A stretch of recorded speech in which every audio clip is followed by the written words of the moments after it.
My gardens keep expanding, and I've probably got around 7 to 10 different food garden areas on my property by now, as well as I have a couple flower and pollinator gardens, and I love them. They range in complexity from the very simple to the, in my opinion, rather intricate. So today I want to tell you how to build a big raised garden plan from scratch.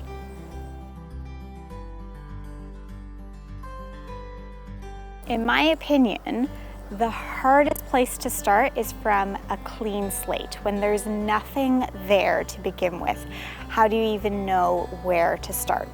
The very first thing to do is to pick a good area, or to make sure the area that you have in mind is going to work well.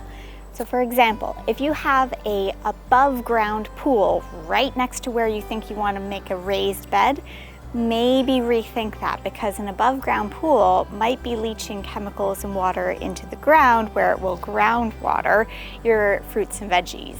Depending on what you want to grow. Flowers, you don't need to worry as much about that.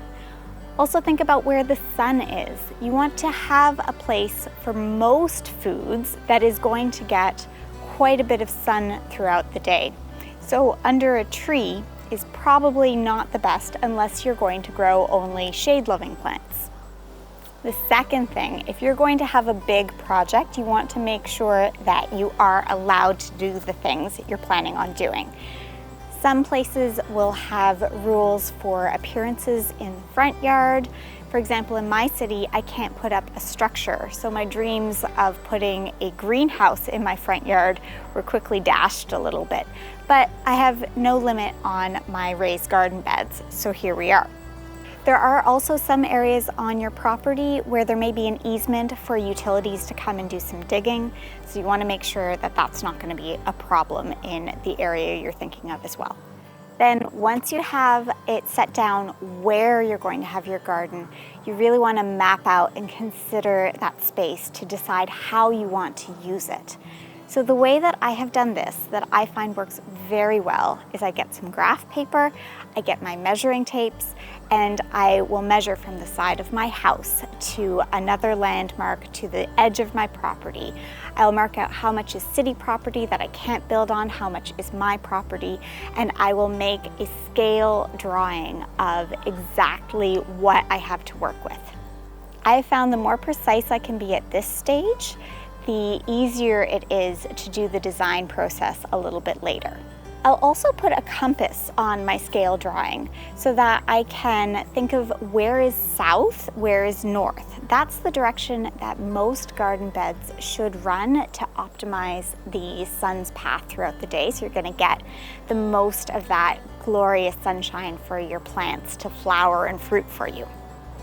You also may want to think about having the taller parts of your garden on the north side so that they don't shade out things behind. The south side can be shorter, they will get the sun and then cast their shadows on the north side, which will be taller and able to handle that.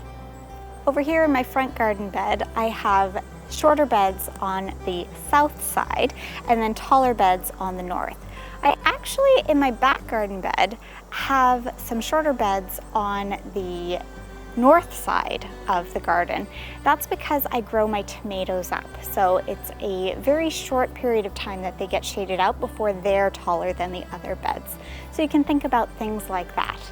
You can also sometimes just go with the flow, because this ground cherry used to be a lot shorter than this potato that's ready for harvest. And sometimes things just flip around and, well, it's okay, it works out. Okay, you've got your scale drawing with your compass and you're ready to actually plan where you want to have the garden beds. Well, what kind of garden beds are you going to have? Are you going to build them from scratch, which probably gives you a lot more flexibility in sizing? Or are you going to get them prefabricated or have a company that makes them, such as for these raised steel garden beds, where I'm a little bit at the mercy of the sizes that they have? So that's something to consider, including the mechanics of it. I find it uncomfortable to reach across a bed that's wider than 3 feet. So that's the maximum width that I have for my garden beds. It might change depending on the height that you're thinking of or the shape that you're thinking of. So think of what could go into the space. And then what I've actually done is I've made little cutouts of the possible shapes I might use and then placed them on my scale drawing to see what I like.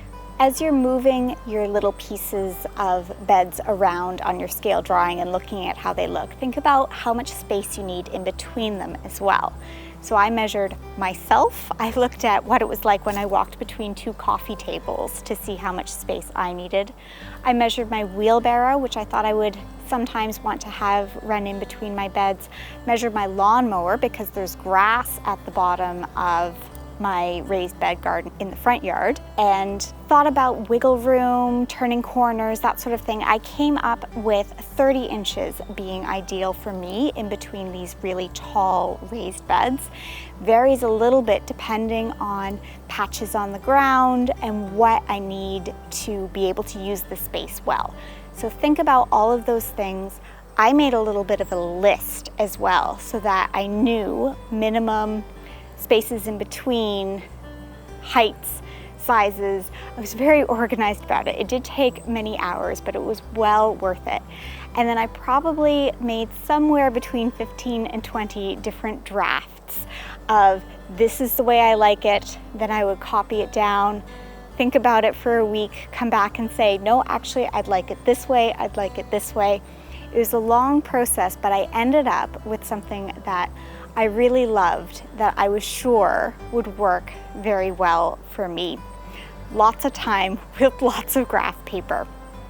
And then the final step before you actually invest in the pieces that you need, the soil, and actually build it, is to mark it out in the space. I live in an area with winter, so it's really easy for me. I get a measuring tape and my boots on and I stomp it out in the snow, and I can look at it and decide if it truly is what I want it to look like. I've done that in the back, and in the front has worked very well. If that's not a possibility for you, you can use wooden markers with some string, you can use chalk, but put it in the space and make sure that it is exactly what you want, because it will be quite a bit of work to actually build and fill and lay pavers like I did in the back, the garden once it's there. But if you want to take on this large-scale garden project like I did, I think it is well worth it. Not to say that I don't equally enjoy my much smaller afternoon, in many cases, projects of my tomato trellising and my other food and flower garden areas. So gardening can really be whatever you want it to be, but if you want to have a nice big project that you can be proud of, like I am of this, then that's how I did it, and I hope you got some tips. Please like and subscribe if you want to see more. Happy gardening!